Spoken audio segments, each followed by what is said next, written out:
नमस्कार, मैं सुरेश कुमार। सबसे पहले आप सभी को नए साल की, नए वर्ष की 2024 की बहुत बहुत मुबारक। Happy new year. भगवान करे कि आपकी जो जितनी भी इच्छाएं रही होंगी वो पूरी हो जाएं। तो ख़ास तौर पर जो हमारी आंगनवाड़ी वर्कर्स हैं उनकी मेन यही डिज़ायर है कि उनका जो हॉनरेरियम है वो बढ़ जाए। तो भगवान करे कि अभी जो हॉनरेरियम है आंगनवाड़ी वर्कर्स का वो बढ़ जाए और होपफुली कि सरकार शायद कोई एफर्ट्स वगैरह ले और आंगनवाड़ी वर्कर्स का जो हॉनरेरियम है वो बढ़े। तो आज हम बात करेंगे कि जो पोषण ट्रैकर का नया वर्जन है 20.1 वो आ चुका है। इसलिए सभी आंगनवाड़ी वर्कर्स से सबसे पहले अनुरोध है कि वो प्ले स्टोर में जाके, गूगल प्ले स्टोर में जाके जो पोषण ट्रैकर है उसको अपडेट ज़रूर कर लें। तो जब हम देखते हैं व्हाट्स न्यू, उसमें है नंबर 1 जो नई चीज़ें आई हैं उसमें 4 बदलाव लाए गए हैं।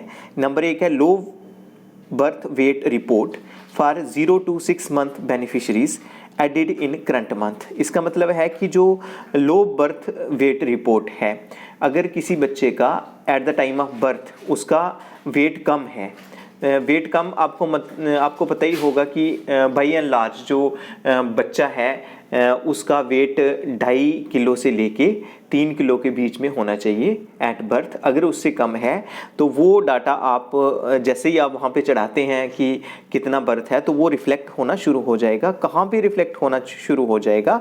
जो आपका डैशबोर्ड है। अगर आप पोषण ट्रैकर खोलेंगे, जहाँ पे डैशबोर्ड पे क्लिक करेंगे तो आप देख रहे हैं कि जो लास्ट कॉलम ऐड किया गया है लो, जैसे सैम एंड अंडरवेट था पहले, last Sam and underweight children. जैसे हम डैशबोर्ड खोलते हैं तो सबसे पहले जैसे डेली ट्रैकिंग है, होम विजिट है, growth monitoring, Sam and underweight, सबसे पहले यही था लास्ट में। अभी जो न्यू कॉलम जो ऐड किया गया है वो है लो बर्थ वेट। तो जहाँ पे वो उस बच्चे का जहाँ पे आ जाएगा रिकॉर्ड पूरा का पूरा आ जाएगा, हम यहाँ पे उस बच्चे को व्यू कर सकते हैं। तो ये एक एस्पेक्ट है। उसके बाद अगर हम दूसरे की बात करें तो उसमें है कि ampere data now available since April 2023 onward. तो जो एम्पियर डाटा है वो कब से अवेलेबल होगा?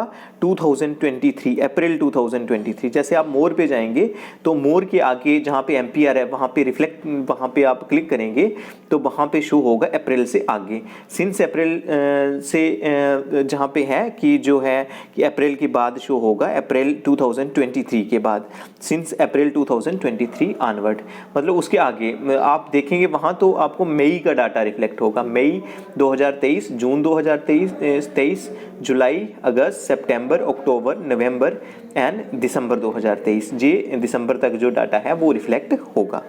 उसके बाद जो तीसरा है वो है bug fixes for growth monitoring. जब ग्रोथ मॉनिटरिंग आंगनवाड़ी वर्कर्स कर रही थी तो उसमें था कि उसमें एरर वगैरह आ रहा था। उसमें कई बार वो जो था जैसे आंगनवाड़ी वर्कर ग्रोथ मॉनिटरिंग कर देती थी, हाइट वेट बच्चे का पोषण ट्रैकर में चढ़ा देती थी, लेकिन उसमें प्रॉब्लम क्या आ रही थी? उसमें प्रॉब्लम ये आ रही थी कि पेंडेंसी भी शो कर रहा था उतने ही। तो उसको ठीक करने की कोशिश की है, तो होपफुली वो जो प्रॉब्लम है उसको ठीक कर दिया गया है। उसके बाद ऐप ऑप्टिमाइजेशन, जैसे आपको पता ही है कि ऐप ऑप्टिमाइजेशन का मतलब है कि ऐप को यूज़र फ्रेंडली बनाया गया है। तो ये जो 4 बदलाव हैं जो लाए गए थे। तो आज के लिए इतना ही था। धन्यवाद।